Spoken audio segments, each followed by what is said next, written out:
एक दशक के निचले स्तर पर खुदरा महंगाई। भारत की खुदरा महंगाई रिटेल इन्फ्लेशन अक्टूबर में घटकर 0.25 पर आ गई, जो पिछले 10 सालों का सबसे निचला स्तर है। पिछले महीने सितंबर में यह दर 1.44% थी। लगातार चौथे महीने यह दर आरबीआई के 4% के मीडियम टर्म टारगेट से नीचे रही और 7 महीने से 6% की टॉलरेंस लिमिट से कम है। सांख्यिकी एवं कार्यक्रम कार्यान्वयन मंत्रालय की तरफ से जारी आंकड़ों के साथ ही कहा गया है कि अक्टूबर 2025 में कुल महंगाई, हेडलाइन इन्फ्लेशन और खाद्य महंगाई फूड इन्फ्लेशन में गिरावट, मुख्य रूप से जीएसटी में कमी के प्रभाव, अनुकूल बेस इफेक्ट और तेल, सब्जियां, फल, अंडे, फुटवियर, अनाज व उससे बने उत्पाद, परिवहन और संचार आदि की मुद्रास्फीति में गिरावट के कारण हुई है। खाद्य पदार्थों की कीमतों में भारी गिरावट। अक्टूबर में रिटेल महंगाई में ऐतिहासिक कमी में सबसे बड़ा योगदान सब्जियों के दामों में गिरावट का रहा। लगातार 6 महीने से सब्जियों की कीमतें डबल डिजिट गिरावट दिखा रही हैं, जिससे कुल फूड इन्फ्लेशन भी नियंत्रण में रहा। Consumer price index CPI basket में खाद्य पदार्थों का हिस्सा करीब आधा होता है, इसलिए कीमतों में यह नरमी कुल महंगाई दर को नीचे खींच रही है।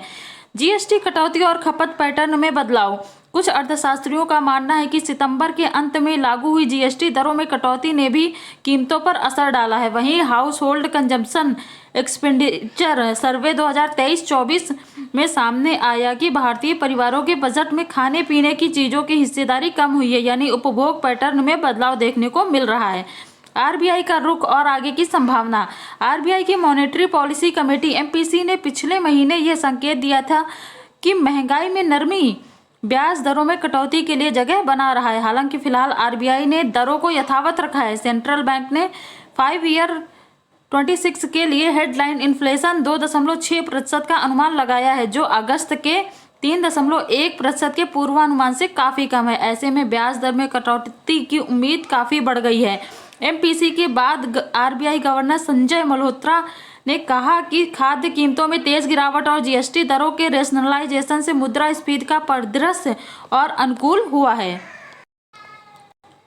खाद्य महंगाई। अक्टूबर 2025 में all India consumer food price inflation CFPI पर आधारित महंगाई दर -5.02% अनंतिम रही। ग्रामीण क्षेत्रों के लिए यह दर -4.85% और शहरी क्षेत्रों के लिए -5.18% रही।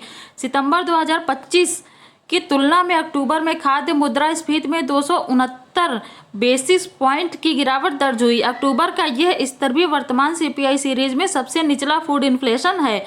ग्रामीण महंगाई। ग्रामीण क्षेत्रों में भी अक्टूबर 2025 में हेडलाइन और फूड दोनों महंगाई में कमी दर्ज हुई।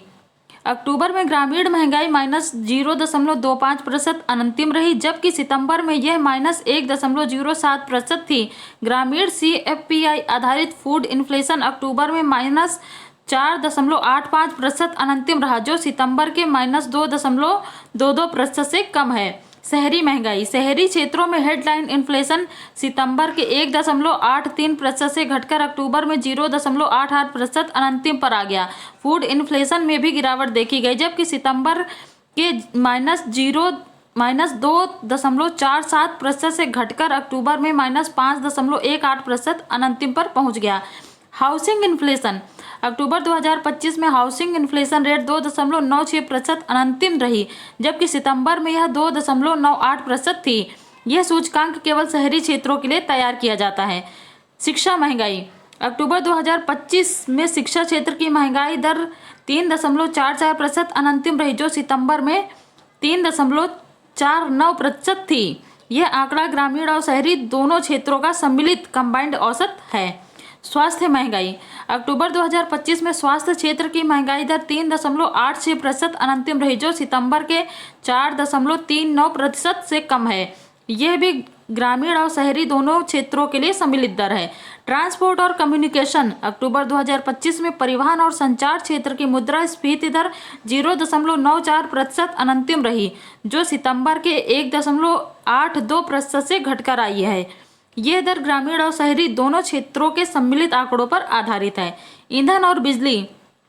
अक्टूबर 2025 में ईंधन और बिजली कैटेगरी की महंगाई दर 1.98% अनंतिम रही, जो सितंबर के 1.98% के समान है। यह भी ग्रामीण और शहरी दोनों क्षेत्रों की संयुक्त दर है। भारत की अर्थव्यवस्था पर सकारात्मक संकेत। भले ही मुद्रास्फीति ऐतिहासिक रूप से नीचे है, लेकिन अप्रैल जून तिमाही में भारत की जीडीपी करीब 8% बढ़ी। यानी हाई ग्रोथ और लो इन्फ्लेशन का यह कॉम्बिनेशन आरबीआई को आगामी नीति समीक्षा में राहतपूर्ण रुख अपनाने के लिए प्रेरित कर सकता है।